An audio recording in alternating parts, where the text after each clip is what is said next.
भगवन, ये मेरा आत्मसमर्पण है, ये मेरा आत्मसमर्पण है। हो ये मेरा आत्मसमर्पण है। ओम रूम 108 विद्या सागरजी मुनींद्राय, नवचार वंशी समय सागरजी मुनींद्राय, निर्यापक श्रमण परम पूज मुनि श्री योग सागरजी मुनींद्राय, अनर्घपद प्राप्ताय जयमाला पूर्णार्घम निर्वपामिति स्वाहा। में करना शिव वरना, अगर मैं हीरा चढ़ाता हूँ तो वह कोयले का झूठा है, चढ़ाऊं क्या तुम्हें भगवन, चढ़ाऊं क्या तुम्हें भगवन, ये मेरा आत्मसमर्पण है, ये मेरा आत्मसमर्पण है, ये मेरा आत्मसमर्पण है, ये मेरा आत्मसमर्पण है। ओम रूम निर्यापक श्रमण परम पूज मुनि श्री योग सागरजी मुनींद्राय, पूज मुनि श्री निरोग सागरजी मुनींद्राय, पूज मुनि श्री निर्मोह सागरजी मुनींद्राय, पूज मुनि श्री निरामय सागरजी मुनींद्राय, पूज मुनि श्री निर्वीक सागरजी मुनींद्राय, गुणानगर गौरव पूज मुनि श्री गुण सागरजी सदत्य सागरजी आदि ढाई दीप में विराजमान 3 कम 9 करोड़ मुनि राजव्यो नमः। अनर्घ पद प्राप्त अर्घम निर्वपामिति स्वाहा। नमोस्तु महर्षि, नमोस्तु महर्षि। अतिशयकारी कुंडलपुर के बड़े बाबा की गुना के अतिशयकारी चमत्कारिक 23वें तीर्थंकर नैनाभिराम श्री पारसनाथ भगवान की, चांदखेड़ी थुबौन जी के मूल नायक श्री आदिनाथ भगवान की, आचार्य गुरुदेव श्री विद्यासागर जी महाराज, समय सागर जी महाराज, गुना में विराजमान पूज्य ज्येष्ठ और श्रेष्ठ प्रथम निर्यापक श्रमण परम तपस्वी पूज्य मुनि श्री योग सागर जी महाराज की, महावीर भवन में साक्षात विराजमान पूज्य मुनि श्री निर्भीक सागर जी महाराज की, समस्त मुनि संघ की।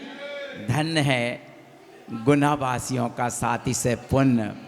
कल हमने चातुर्मास के ही क्रम में 24वें तीर्थंकर जिनके कार्यकाल में हम इस मनुष्य जन्म को सार्थक बना रहे हैं, क्योंकि हमने गुरुदेव को इसी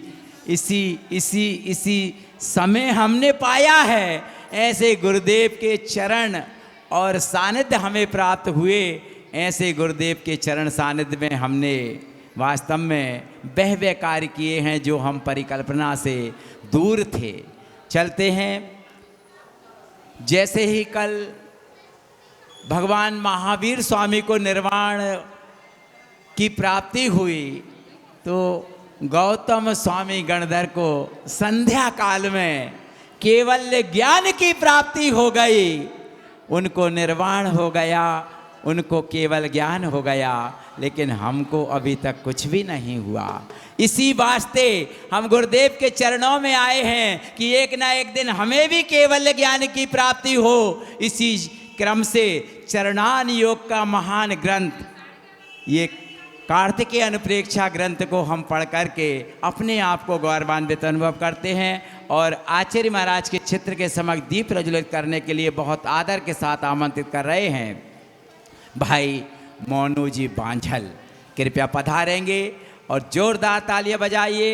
ये वह व्यक्तित्व हैं जिन्होंने प्रशांत निर्वेक सागर जी महाराज का बहुत बहुत सानिध्य प्राप्त करके अपने आप को परिवर्तित भी किया है। और साथ में आशीष भैया चौधरी कृपया आएं और हमारे काले बाग वाले अभिषेक भैया, अनूप भैया, बाहर के अतिथि भैया जी जो भी हों कृपया पधारें। और बीरेंद्र भैया, बीरेंद्र जी आप भी पधारें। राजेंद्र कुमार जी साहब आप भी पधारें। चौधरी जी आप भी आ जाएं। राजकुमार जी आप भी आ जाएं। आकर के दीप प्रज्वलन करें। रखना मेरी लाज रखना, मेरी लाज रखना, तेरी दूरी आई मैं बाबा, तेरी शरण में आई मैं गुरुवर, बांधे रखना मेरी लाज रखना, मेरी लाज रखना। साथदान करने का भी सौभाग्य प्राप्त करें अतिथिगण शीघ्रता से। बहुत दिनों से भटक रहे थे हे जिनवाणी मैया, बहुत दिनों से भटक रहे थे ओ जिनवाणी मैया, एक तुम ही हो शरण हमारी, पार लगा दो नैया, जन्म में दुख मेट दो, जिनवाणी जग मैया, जन्म में दुख मेट दो, जन्म में दुख मेट दो, मरण दुख मेट दो। विमल भाई साहब जामनेर, कृपया पधारें, पधार कर आप भी साथ दान करने का सौभाग्य प्राप्त करें। जन्म में दुख मेट दो। बोलो द्वादशांग जिनवाणी माता की। धर्म अनुप्रेक्षा चल रही है और हम सब पूज्य महाराज श्री के चरणों में नमोस्तु अर्पित करते प्रार्थना करते हैं कि हमें इस भावना के माध्यम से ज्ञान अर्जित कराने की कृपा करें। नमोस्तु नमोस्तु नमोस्तु। बोलिए देवादिदेव 1008 नैनाभिराम श्री चिंतामणि पार्श्वनाथ भगवान की जय। बोले वर्तमान शासन नायक श्री वीरनाथ भगवान की जय। बोले आचार्य भगवान कार्तिकेय स्वामी जी महामुनिराज की, आचार्य भगवान श्री विद्यासागर जी महामुनिराज की, आचार्य भगवान श्री समय सागर जी महामुनिराज की, परम पूज्य श्रेष्ठ निर्यापक श्रवण श्री योग सागर जी महामुनिराज की, परम पूज्य मुनि श्री निरोग सागर जी, श्री निर्मोह सागर जी, श्री निरामय सागर जी महाराज की। विगत दिवस आपने भगवान महावीर स्वामी जी का मोक्ष कल्याणक दिवस हर्षोल्लास के साथ मनाया, इस उत्साह के साथ कि हम उनके सिद्धांतों को प्रतिपादित कर सके, अपने अंतरंग में, अपने जीवन में उतार सके, एक लक्ष्य एक ध्येय के साथ। क्योंकि भगवान महावीर स्वामी जी तो कह के चले गए वो अहिंसा के सिद्धांत। हम अगर भगवान महावीर स्वामी जी के अनुयायी हैं तो आज हमारा कर्तव्य है उनके अहिंसा के सिद्धांतों को हमें जन जन तक पहुंचाना। क्योंकि अहिंसा किसी वस्तु का नाम नहीं, यद्यपि अहिंसा एक अंतरंग अभिव्यक्ति है। उस अंतरंग अभिव्यक्ति को यदि हमने व्यक्त नहीं किया तो माँ जिनवाड़ी का रसापान करने की हम सब के द्वारा कोई सार्थकता नहीं होगी। बहुत ज़रूरी है कैसे भी हो जन जन तक अहिंसा के सिद्धांतों को पहुंचा सके। हम स्वयं सर्वप्रथम उन अहिंसा के सिद्धांतों का पालन कर सके, क्योंकि उन्होंने जो अहिंसा के सिद्धांत बनाए हैं, बताए हैं, उसमें क्या बताया? जियो और जीने दो। कितनी बड़ी बात कही है अहिंसा के लिए में, क्योंकि उनका कहना रहा है कि हर प्राणी में भगवत सत्ता विद्यमान है, उसे जागृत करने की आवश्यकता है। आखिर वो सत्ता कैसे जागृत हो? जब तक हम अहिंसा की ओर दृष्टिपात नहीं करेंगे। जैन दर्शन का फाउंडेशन है, बेस है अहिंसा। इसको बहुत अच्छे से समझना होगा। हर पल हर क्षण अहिंसा। हम कैसे उठ रहे, कैसे बैठ रहे, क्या खा रहे, क्या पी रहे, कैसे बोल रहे, मन से भी, वचन से भी और काय से भी। अपन अपने विषय की ओर चलते हैं। अगली जो कारिका है,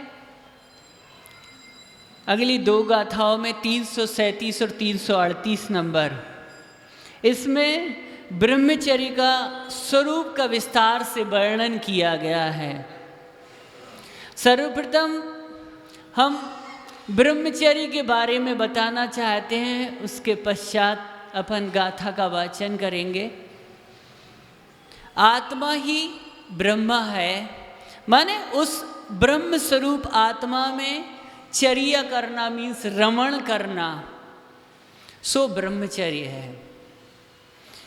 असल में हमारी जो ऊर्जा इंद्रियों के द्वारा निरंतर बाहर की ओर बह रही है, ऊर्जा चलायमान रहती है। पॉजिटिव ऊर्जा और निगेटिव ऊर्जा। दो ऊर्जा के ऐसे चुंबकत्व एक आकर्षण केंद्र बिंदु हुआ करते हैं। साइंस वाले स्टूडेंट्स इसको बहुत अच्छे से समझ सकते हैं। यद्यपि ऐसा नहीं कहा जा रहा है कि अगर कोई आर्ट्स का या कॉमर्स का स्टूडेंट्स है वो बात को नहीं समझ सकता, बात समझ की है।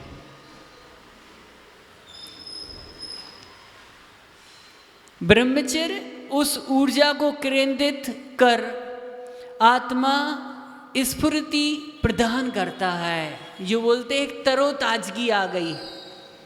हम जब शयन से उठते हैं प्रातःकाल तो अपने आप में कभी कभी बोल देते कि आज तो हमें बहुत स्फूर्ति आ गई, मीन्स शक्ति आ गई। और कोई बोलता है कि आज शरीर साथ नहीं दे रहा। आखिर इसके पीछे रीज़न क्या है, कारण क्या है?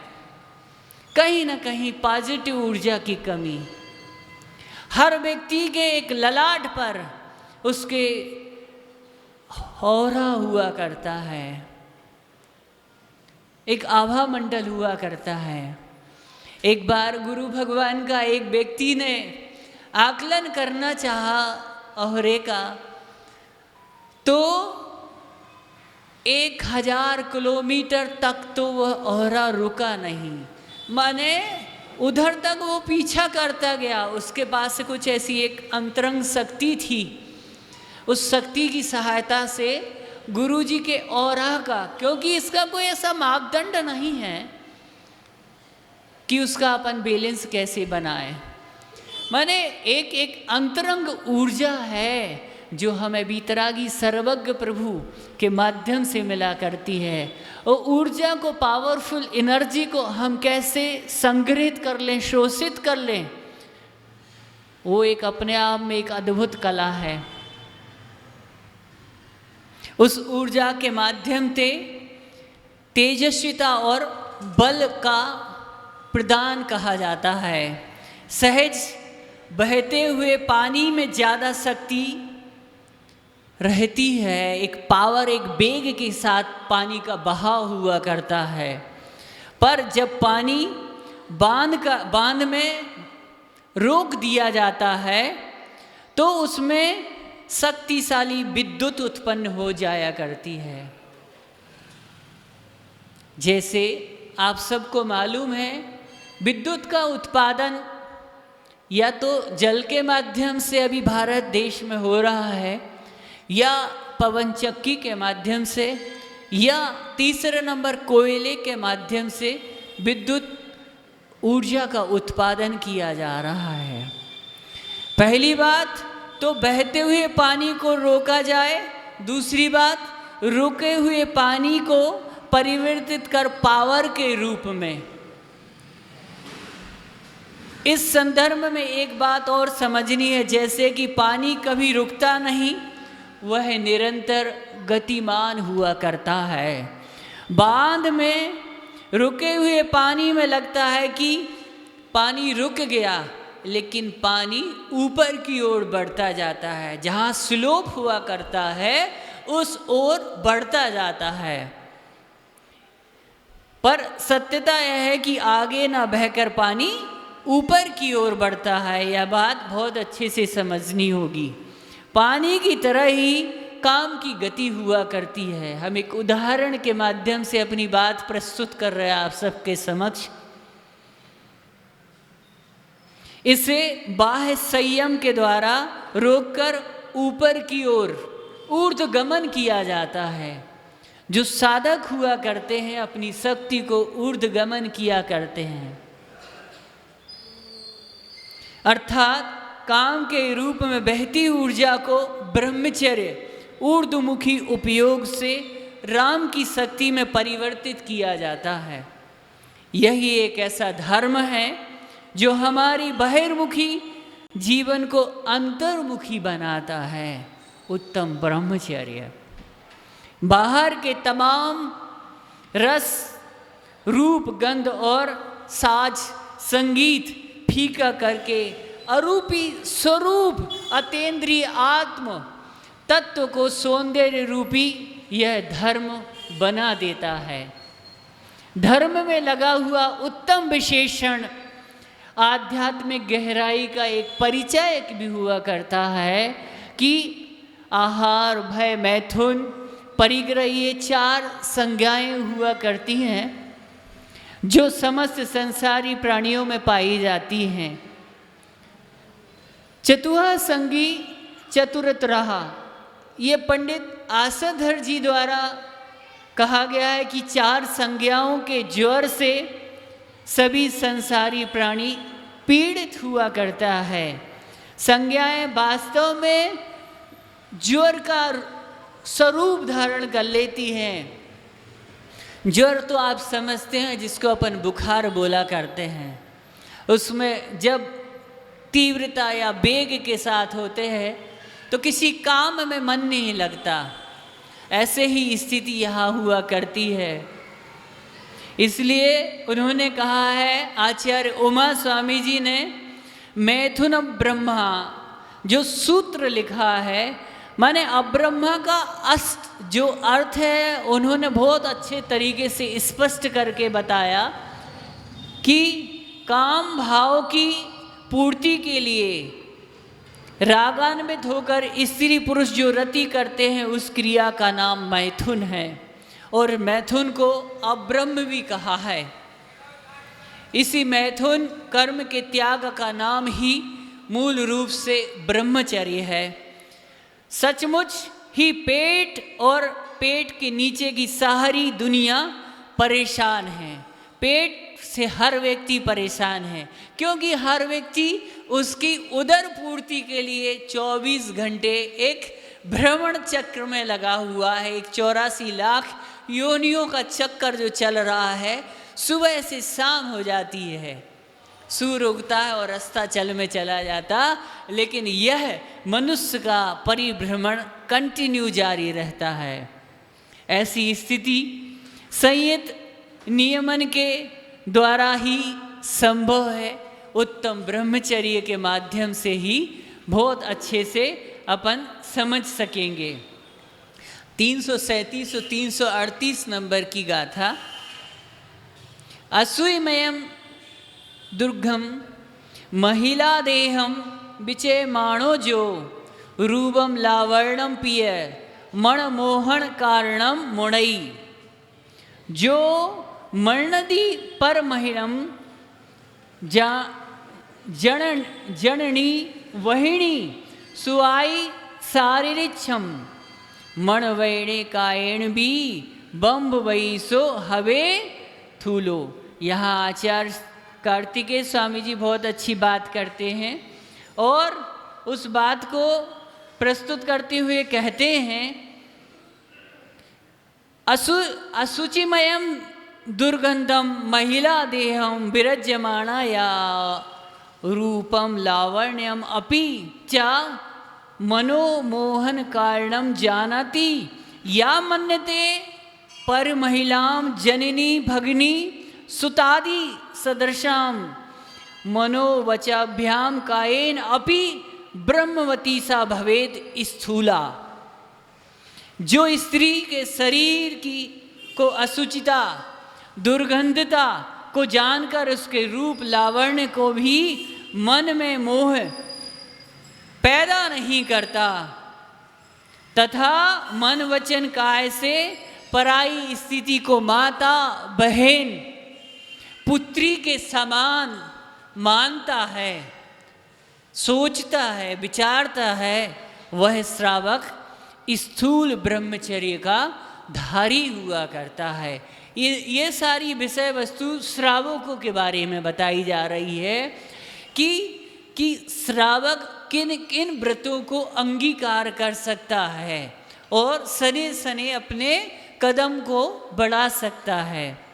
फिर बताते हैं, सभव्यात्मा स्थूलो महाव्रती भवेत स्थूल ब्रह्मवती चतुर ब्रह्मचर्याणु व्रतधारी स्यात्। स कह या मणवैण कायेन भी मनसा चित्तेन वचनेन वचसा कायेन शरीणापि अतिशब्दा चकारार्थे पर महिलां परेशां स्त्रियं अन्येषां युक्ति स्वकलत्रं विहाय अन्यां तां जानाति कीदृशं पर महिलां जननी भगिनी सुतादि सदृश्यं जननी माता भागिनी स्वसा सुतः पुत्री आदि शब्दार्थ मातामही पितामही सुवस्रुः इत्यादि समानां मन्यते। सा चतुर्थ व्रतधारी मनोवचाकायी कृतकार्यतनुमोदनत विकल्पई नौपकारे परिस्त्रियं मात्र स्व श्रुतपुत्री माता मही पिता महीश्व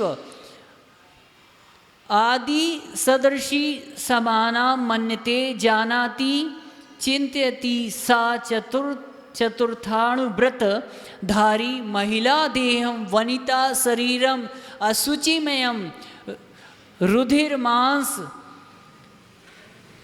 ईश्चर चर्म मल मूत्रादि निर्वृत्तम निष्पन्नम भृतम अपवित्रम अस्पश्यम पुनः मन्यते जानाति। पुनः दुर्गंधम महापूर्ति गंधम मल मूत्र प्रस्वेदना और इसके बाद भद्र दुर्गंधाति युक्तम देहम मन्यते विरच्यमाना विरच्यन सन स्त्री शरीरस्य विचारम कुर्वन् सन विरज्यमानो वा विरक्ति गच्छन् सन वैराग्यम गतवान् तथा प्रोक्तम च। दुर्गंधे चर्मगर्ते बत मुख शिखरे मूत्रेता प्रवाहे मांस सकर्द मार्दे क्रमिकुल कलिते दुर्गत में निरीक्षणे विष्टा द्वारे कष्टे गुद विवर गलाद वायु धूमार्थ धूपे कामांद कामिनी नाम कटि तट निकटे गर्दवत मोहात इति। यहाँ बहुत अच्छी बात करते हैं आचार्य भगवान और कहते हैं कि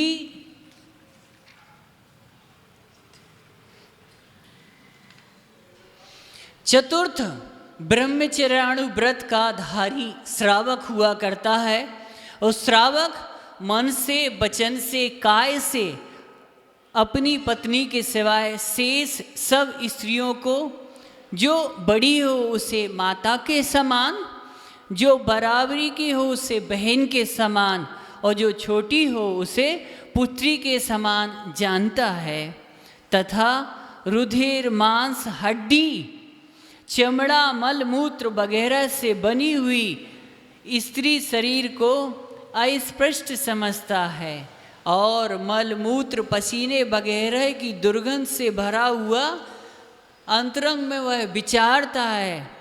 इस तरह स्त्री के शरीर का विचार करके वह काम से विरक्त होने का प्रयत्न करता है। और कहा भी है स्त्री का अव्यय दुर्गंध से भरा हुआ है, उससे माने नवमल द्वार जैसी पोजीशन है, मांस और लोह रूपी कीचड़ से सदा गीला बना हुआ है और कृमियों का घर है। देखने में घिनौना है किंतु कामांध मनुष्य से देखते ही मोह से अंधा बन जाता है। अतः ब्रह्मचर्याणुव्रती स्त्री के रूप में लावण्य प्रिय वचन प्रिय गमन कटाक्ष और आदि को देखकर यह सोचता है कि ये सब मनुष्यों को मूर्ख बनाने के साधन हैं, लुभावने साधन। इस प्रकार ब्रह्मचर्याणुव्रती पर स्त्रियों से तो सदा विरक्त ही रहता है किंतु पर्व के दिनों में, मूल रूप से अष्टमी और चतुर्दशी के दिनों में वह उत्तम ब्रह्मचर्य व्रत का पालन करते हुए कभी भी जो पर्व के दिनों में ये व्रतों का जो पालन करता है वह सदा अंग कीड़ा नहीं करता। उसे जिनेंद्र भगवान ने स्थूल ब्रह्मचर्य व्रत कहा है। आचार्य समंतबद्ध स्वामी जी ने भी बहुत अच्छी बात की कि जो पाप के भय से ना तो परिस्त्री के साथ स्वयं रमण करता है ना दूसरों के साथ रमण करता है, उसे परदार निवृत्ति अथवा सौदार संतोष नामक व्रत कहते हैं।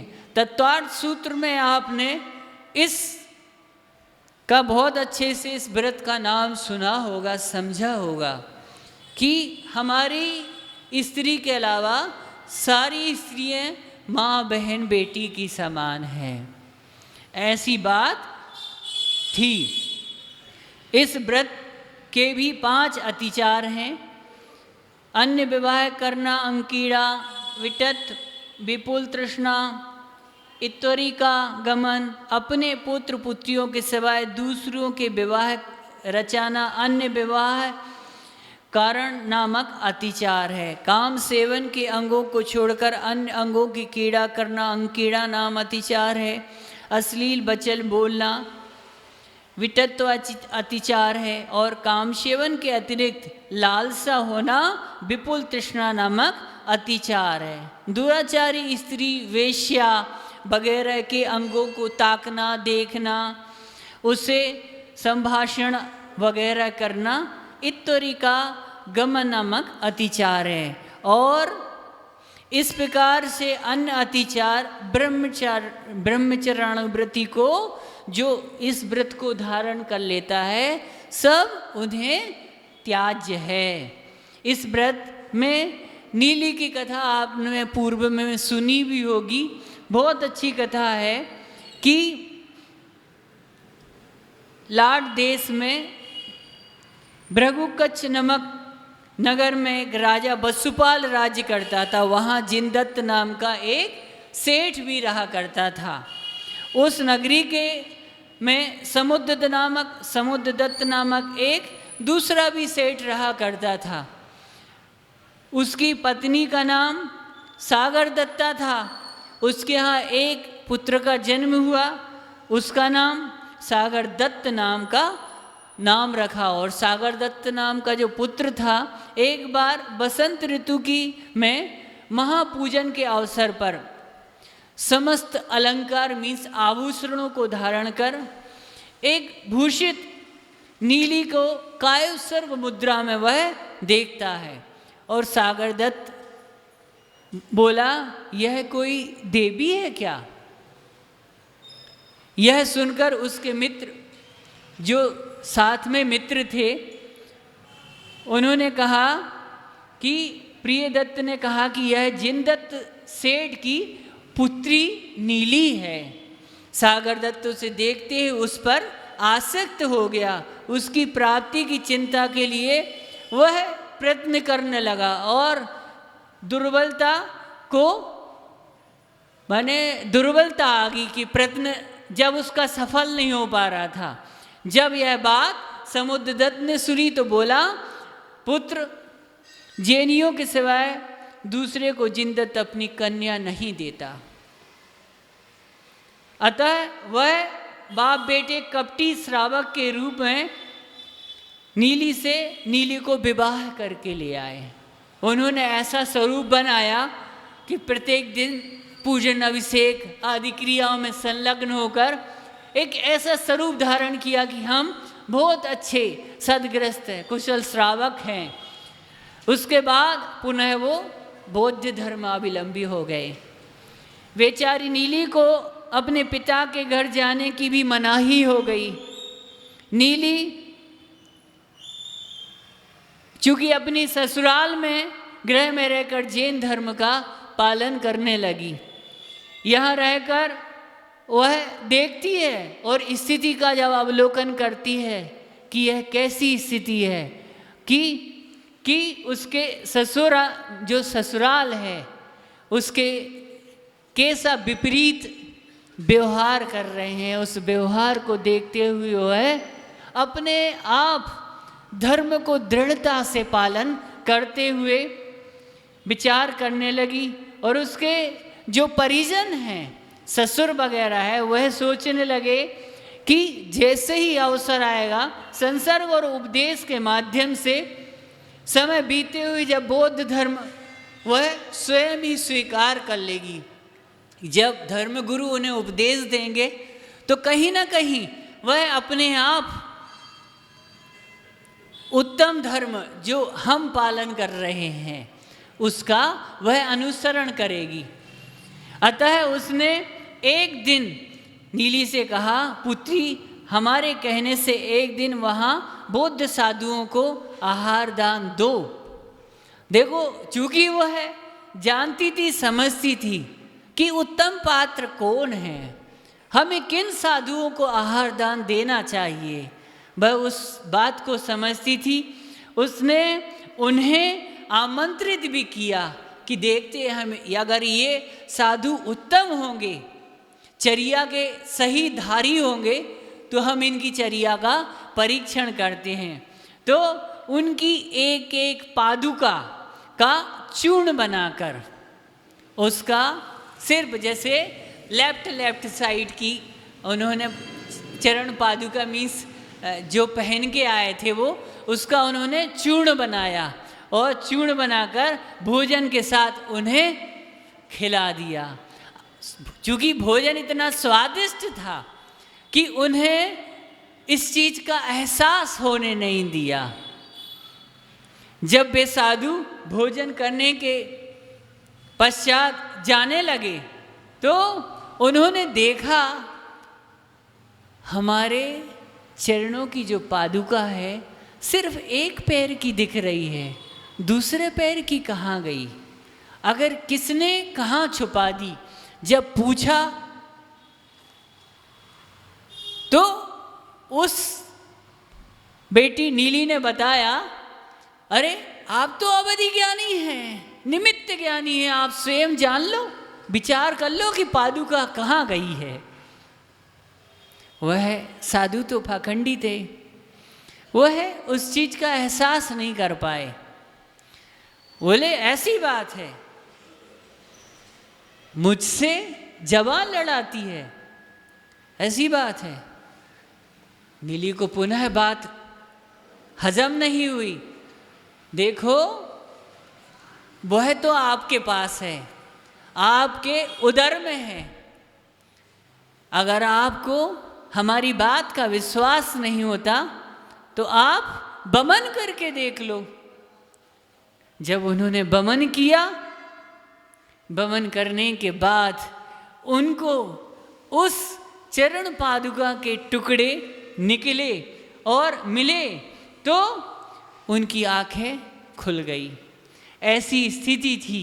और जब ऐसी स्थिति बनी कि हमारे साधु का आपने अपमान कर दिया तो उनकी नदद ने उन पर एक आरोप लगाया पर पुरुष गमन का।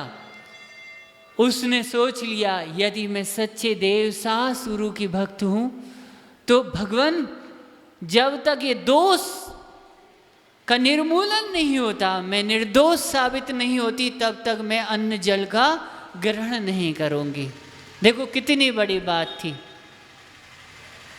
वह अपने कक्ष में ध्यानस्थ अवस्था में बैठ गई। जब ध्यानस्थ अवस्था में बैठ गई तो सती सावित्री की परीक्षा होते हुए देख को वहाँ के रक्षक देव है वो अंतरंग से क्या हो गए, प्रसन्न हो गए। और जब वो प्रसन्न हुए और उन्होंने क्या किया, चारों तरफ जो दरवाजे थे उनको कीलित कर दिया। और उन रक्षक देवों ने राजा को स्वप्न दिया, तुम जब तक स्त्री के चरण नहीं छुएगा तब तक इन दरवाजों का खुलना संभव नहीं है। जब ऐसी विपरीत परिस्थिति बन गई, राजा ने सब लोगों को खबर पहुंचाई, सारी स्त्रियों को, कि ऐसी ऐसी विपदा आन पड़ी है। तो जब राजा ने सारी स्त्रियों को बुलाया उनके चरण छुए, तब भी उस द्वार के खुले नहीं कपाट। उसने पूछा, नगर में पता लगाया कि कोई स्त्री तो नहीं रह गई। जब नीली को बुलाया, नीली के चरण स्पर्श किए तो द्वार अपने आप खुल गए। ये है धर्म का प्रताप, उत्तम ब्रह्मचर्य व्रत की रक्षा। चूंकि वह निर्दोष थी और देवों ने उसकी आके पूजा की, ऐसा है ब्रह्मचर्य का प्रभाव। मैंने अपन सोचते हैं कि कौन रक्षा करेगा, अरे बहुत हैं। आप अपने सच्चे देव शास्त्र गुरु का स्मरण तो करो, उनकी अगाध भक्ति तो करो, उन पर श्रद्धा तो करो, अपने आप स्वमेव। क्योंकि देखो, अपने भीतरागी प्रभु कुछ लेने देने वाले नहीं हैं। ऐसे कह देते वो फुर्सते हो गए, वो तो विराजमान हो गए सिद्धालय में जाके, लेकिन हम उनकी इस प्रतिकृति को जो पूज रहे हैं स्थापना निक्षेप के माध्यम से, वहाँ पर जो व्यवस्थापक हैं अदृश्य हैं। शायद आप सभी ने कभी देखा नहीं होगा, जिनसे हम नैनाभिराम बोलते हैं, वहाँ कौन उपस्थित रहता है। जिस दिन आप लोग अगर उनको देख लोगे कि कौन उनकी भक्ति करता है, आप वहाँ से उठना नहीं चाहोगे। हम उनसे ही नैनाभिराम यूं ही नहीं बोल देते, इतने अतिशयकारी हैं वो। और उस अतिशय को बढ़ाने वाला कौन है? ये श्रावकों की भक्ति है। भगवान कोई अतिशय नहीं करते, श्रावकों की भक्ति अतिशय करती है। और उस अतिशय के स्वरूप वहाँ जो देवगण रहा करते हैं, वो भक्ति का प्रसाद स्वरूप दुख दारिद्र दूर करते हैं श्रावकों के। ये सच्चे देव सास गुरु की भक्ति का प्रताप है। इसलिए हमें निर्दोष रूप से अपने आराध्य प्रभु वीतरागी सर्वज्ञ प्रभु की भक्ति करना चाहिए।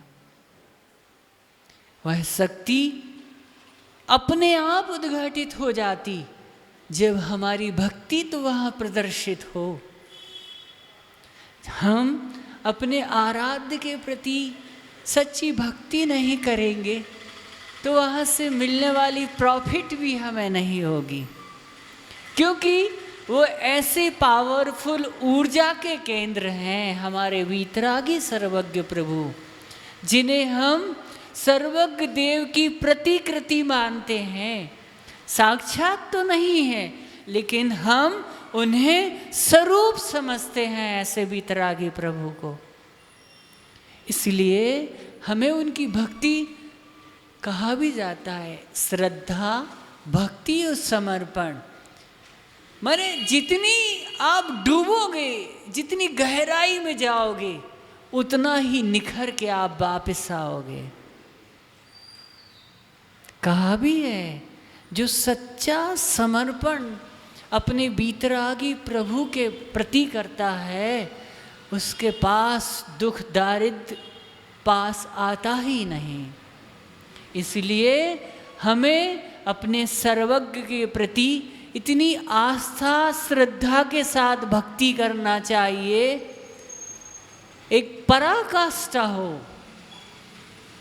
इसलिए जो आपके पड़ोस में बैठे हैं वो इस भक्ति को बहुत नियर से करते हैं, क्योंकि उनके पास आपसे ज़्यादा लाइसेंस हैं। उनके पास उन सर्वज्ञ देव की प्रतिकृति की बैयावृत्ति करने का एक शुभ अवसर है उनके पास प्रातःकालीन, जब वो शुद्ध वस्त्र धारण करते हैं और उत्तम अंगों में, कौन नवांगों में, कौन आभूषण धारण करते हैं, वह एक देव का स्वरूप धारण करते हैं। ऐसा एक प्रतीतित किया जाता है, कहा जाता है, बताया जाता है कि देव ही सच्चे ढंग से प्रभु की भक्ति कर सकते हैं। तो वो है उत्तम स्वरूप धारण करते हैं प्रातःकालीन। उस स्वरूप के माध्यम से प्रभु का प्रक्षाल मार्जन अभिषेक करके, उनकी पूजन करके, महानुष्ठान विधान करके असंख्यात गुणी पुण्य उपार्जित करते हैं। असंख्यात गुणी। जो इस साइड बैठी हैं गृह मंत्रालय, उनके पास थोड़ी सी सूक्ष्मता को लेकर उनके पास पूजन महानुष्ठान करने का तो सुअवसर है, लेकिन बैयावृत्ति का स्वरूप वो वर्णित नहीं कर सकते। देख तो सकते हैं, हर्षित हो सकते हैं, तालियां बजा सकते हैं, घंटी बजा सकते हैं, अनुमोदना कर सकते हैं। इसलिए जब जिनालय में अपन जाते हैं, इतने हर्षित होना, इतने आह्लादित होना, उत्साहित होना, प्रभु आज कोई पूर्व उपार्जित ऐसा पुण्य का उदय आया है, तब तो हम आपकी भक्ति के लिए उद्रित हुए हैं। अरे ऐसे अनेकों व्यक्ति हैं जो 9 और 10 और 11 बजे तक सोकर उठते हैं। हम तो प्रातः काल के पहर में आपकी चरण वंदना करने आए हैं। गुरु भगवान कहा करते थे, प्रातः काल 6 बजे से 9 बजे तक का एक देव काल हुआ करता है। उस समय औसतन आप सभी देखते हैं, औसतन उसी समय हम सभी जिनेंद्र प्रभु का अभिषेक करते हैं, देखते हैं। वो एक सबसे एक प्रीमियम समय हुआ करता है, 6 बजे से 9 बजे तक का देव काल कहलाता है। उस समय अगाध भक्ति बताई गई है। जब कोई महानुष्ठान होता है तो कंटिन्यू चलता रहता है कार्यक्रम, यूँ निरंतरता बनी रहती है। यूँ बोले कि सायंकालीन 5 बजे तक प्रभु की भक्ति चलती रहती है, उसमें कोई रुकावट नहीं, भगवान की भक्ति में कोई रुकावट नहीं, लेकिन एक स्पेशल समय हुआ करता है। जैसे माँ जब रसोई तैयार करती है तो जैसे ही जिन मंदिर से घर पहुँचती है तो एक समय हुआ करता है कि प्रातःकालीन रसोई तैयार कर दी कि हमारे परिजन आ रहे हैं, हमारे बच्चे आ रहे हैं। एक निश्चिंतता हो जाती है, सुबह भोजन तैयार कर दिया। ऐसे ही रात्रि का पहर भी हुआ करता है, 9 बजे से 12 बजे तक का काल एक राक्षस काल कहलाता है। उस समय शयन का बताया गया है कि उस समय 3 घंटे के समय माने ऐसी नींद लेना जो अपने आप को तरोताजा कर दे, परिपूर्ण कर दे। एक प्रातःकालीन ब्रह्म मुहूर्त भी बताया है विद्या अध्ययन के लिए। सारे अलग अलग विषयों का वर्णन है। आप ऐसा ना समझना कि हम विषय से विषयांतर हो गए, लेकिन यह उसमें समाहित बात थी, इसलिए हमने बताने का प्रयास किया। घड़ी तो बहुत तीव्रता से दौड़ रही है। हमने पूर्व दिवस कुछ आपको बतलाने का प्रयास किया था गौवंश के बारे में कि गाय की उपयोगिता। तत्पश्चात हमने भारत शब्द के बारे में बताया था, भारत भूमि के बारे में बताया था कि वह कितनी पुण्यशाली भूमि है। कुछ उसके आगे का अंश हम बताना चाहते हैं कि भारत की स्वर्णिम गाथा में वैदिक काल से अब तक का जो काल रहा कि इसका विस्तार कंधार माने पाकिस्तान के तक्षशिला तक की इसकी सीमाएं हुआ करती थी। भारत ने सिंधु घाटी सभ्यता, जो हिस्ट्री के इतिहास के जानकार हैं वह बहुत अच्छे से सिंधु घाटी की सभ्यता को समझ सकते हैं। सिंधु घाटी की सभ्यता के दौरान हड़प्पा संस्कृति वहाँ की उसमें मोहनजोदड़ो, कालीबंगा, रणपुर जैसे महान नगरों का विकास देखा गया। वही आर्य सभ्यता में कंधार, वर्तमान में अफगानिस्तान का कंधार, माने आपने महाभारत में गांधारी का नाम सुना होगा। पुरुषपुर पाकिस्तान का पेशावर जिला, तक्षशिला में वर्तमान में पाकिस्तान में स्थित है, और पाटलिपुत्र जो पटना में है, पटना बिहार। उज्जैन माने मध्य प्रदेश, और कौशाम्बी जैसे शहरों का विकास हुआ। इसी दौर में दक्षिण भारत के निवासियों ने समुद्र पार दक्षिण पूर्व एशिया में भारतीय संस्कृति का बखूबी प्रचार प्रसार भी किया, जिसके प्रमाण इंडोनेशिया, मलेशिया, थाईलैंड, कंबोडिया आदि देशों में मिलते हैं। हम भारत देश का वर्णन कर रहे हैं। आपने गुरु महाराज के मुख से सुना होगा, भारत को भारत कहो, इंडिया मत कहो। इंडिया शब्द वास्तविक अर्थ जानकर आप सब शर्मसार होंगे, शर्म से डूब जाएंगे। ये हम पहली बार नहीं बता रहे, गुरु भगवान के मुख से आप सब ने कई बार सुना होगा। क्योंकि गुरु भगवान है नहीं, उनके शब्द हमारे लिए संविधान के रूप में हैं, इसलिए हमें पुनरावृत्ति करके आप तक पहुंचाना है। इंडिया शब्द का अर्थ जो हरामी संतान आपने पढ़ा होगा।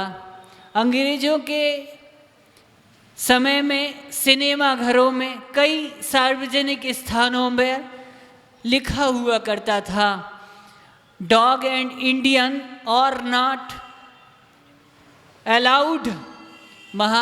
माने न डॉग न इंडियन, अलाउ नहीं है, वहाँ आ नहीं सकते का बोर्ड लगा रहता था। इसी से आप समझ सकते हैं कि अंग्रेजों के लिए इंडियन का क्या वैल्यू थी। लेकिन यदि ऑक्सफोर्ड यूनिवर्सिटी से निकली हुई जो डिक्शनरी थी, पुरानी डिक्शनरी में यह बहुत अच्छे से अंकित था। पृष्ठ क्रमांक 789 पृष्ठ पर बहुत अच्छे से लिखा है, जिसका मतलब बताया गया इंडियन, जिसका मतलब है कि ओल्ड फैशन एंड क्रिमिनल प्यूपिल, माने जो क्रिमिनल माने लड़ाकू प्रवृत्ति के, हिंसात्मक प्रवृत्ति का व्यक्ति, अर्थात पिछड़े घिसे पिटे हुए विचारों वाला अपराधी। तथा एक और अर्थ है उसमें ही अंकित है, वह व्यक्ति या दंपति जिसके माता पिता का विवाह चर्च में हुआ हो। अर्थात इंडिया शब्द का अर्थ उस दंपति से पैदा संतान जो कि चर्च में विवाह न होने के कारण नाजायज है, मतलब कि बास्टर्ड, फिर हरामी संतान कहा गया है उसको। ब्रिटेन में जहाँ के नागरिकों के लिए इंडियन कहना कानूनी अपराध बताया गया है, फिर भी हम फक्र से बोल देते आई एम इंडियन मैन। ये बात विचारनी है, सोचनी है। जब तक हम इस अभियान को जारी नहीं रखेंगे, क्योंकि ये सरकारें वोट बैंक की राजनीति को लिए हुए है, मतलब ही है। हमें अब अपना अभियान राष्ट्रपति, गृह मंत्री, प्रधानमंत्री तक पहुंचाना चाहिए। लगातार हमें कोशिश करते रहना चाहिए कि भारत को भारत कहो, क्योंकि भारतीय अगर ज्योतिष के अनुसार भी अपन स्थिति का आकलन करें, वर्णन करें, बहुत अच्छे से गहनता से अध्ययन करें, तो आप बहुत अच्छे से समझ सकोगे कि ज्योतिष में जो ग्रह नक्षत्रों के अनुसार राशियों का वर्णन किया गया है, उस राशि के अनुसार उस व्यक्ति का विकास सुनिश्चित हुआ करता है। भारतीय ज्योतिष में इसका बहुत विस्तार से वर्णन है। जैन ज्योतिष भी है, जैन ज्योतिष में इसका विस्तार से वर्णन है, लेकिन जब तक आप उस बात को मानोगे नहीं, जैसे किसी व्यक्ति का राम है, इंग्लिश में उसका नाम का वर्णन श्याम नहीं हो जाएगा, राम का राम ही कहलाएगा, इंग्लिश में श्याम का श्याम ही कहलाएगा। हमने आपको कुछ शाब्दिक शब्दों में बताने का प्रयास किया। व्यक्ति का विकास उसके राशि के अनुसार नामावली पर सुनिश्चित हुआ करता है। इसलिए गुरु भगवान का बार बार कहना रहा है सारे राजनयिकों को कि भारत का नाम भारत ही रहने दो, जिससे तीव्र गति से भारत का विकास हो सके, एक अहिंसात्मक राष्ट्र का पुनर्निर्माण हो, एक ऐसे भारत का निर्माण हो जो भारत सोने की चिड़िया कहलाता था। इसलिए बहुत ज़रूरी है महान पुरुषों का, महान तीर्थंकरों का, ये महान सतियों का, महापुरुषों का जहाँ जन्म हुआ है, ऐसी पावन पुण्य भूमि भारत भूमि पर हम रहने वाले पुण्यशाली भूमि है।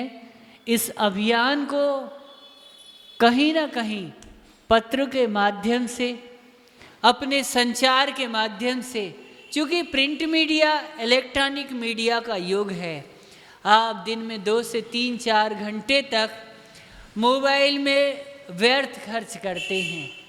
कभी 1-2 मिनट अपने विषय की अभिव्यक्ति टाइप करके या अपनी कोई क्लिपिंग बना के लोगों तक पहुंचाने का प्रयास करें, जिसके माध्यम से इस अभियान को बल मिलेगा। और ये जो सरकारें हैं, हमारे भारत के सर्वोच्च पद पर आसीन राष्ट्रपति महोदय हैं, वो इस बात को गहनता से सोचे, मनन करे, चिंतन करे कि कितना ज़रूरी है। जब भारत के अनेकों प्रदेशों का नाम, बड़े बड़े शहरों का नाम, जैसे पहले बॉम्बे बोला जाता था, अब क्या बोलते, मुंबई बोलते, मद्रास बोला जाता था, अब क्या चेन्नई बोलते, कलकत्ता बोला जाता था, आप कैलकाटा बोलते कि नहीं बोलते। ये बात बहुत अच्छे से उत्तर प्रदेश हो चाहे महाराष्ट्र हो, अनेकों शहरों के नाम परिवर्तित हुए, तो क्या भारत का नाम भारत नहीं हो सकता क्या? बस एक सोच समझ की आवश्यकता है, एक अभियान की आवश्यकता है। हम कोई नई बात नहीं कर रहे, बहुत ज़रूरी है इस बात पर विचार करना। ज़्यादा ना बोलते हुए बोले देवादिदेव 1008 विश्व पूज्य वर्तमान ससनयक श्री वीरनाथ भगवान की